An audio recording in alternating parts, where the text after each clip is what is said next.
ধন সম্পদ কে অপহরণ করে?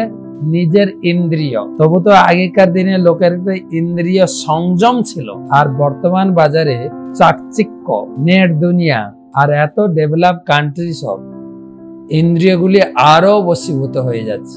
আপনার হয়তো গৃহ সাজানো বা সংসারের জন্য এত জিনিসের দরকার নেই, কিন্তু এত সুন্দর সুপার মার্কেট সাজানো আছে লাইট দিয়ে, আপনার দেখলেই আপনাকে নিতে হবে। যা টাকা ইনকাম করেছেন, যদি একবার এই রবিবার দিন ছুটির দিনে স্ত্রীকে নিয়ে যদি একটা সুপার মার্কেটে ঢোকেন, বাস সব টাকা একদিনে শেষ। ইন্দ্রিয় অসংযত। আর সঙ্গে স্ত্রী থাকলে তো কথাই নেই, এটা চাই ওটা চাই। আর আপনার তো অসুবিধা নেই, কেননা আপনাকে তো ক্যাশ পেমেন্ট করতে হচ্ছে না, কার্ড আছে, একবার সোয়াপ করলে সব টাকা শেষ। বাস।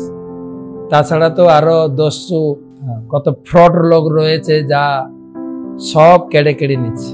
তো এখানে এই শ্লোকে বলছেন নিজের ইন্দ্রিয়গুলি। আমার দরকার হতো দুটো কাপড় চোপড়, অনেক কাপড় চোপড় পরছি, শরীর সাজানোর জন্য কত প্রকারের অর্নামেন্ট, কসমেটিক্স, গৃহের জন্য আমি দেখি বিশেষ করে বিবাহ বাড়ি, যারা গ্রামাগঞ্জে বিবাহ হয় বা শহরে, প্রয়োজনের তুলনায় অধিক ব্যবস্থাপনা, হাফ খাবে হাফ ফেলবে, সব নিজেরাই নষ্ট করছে, নিজেরাই।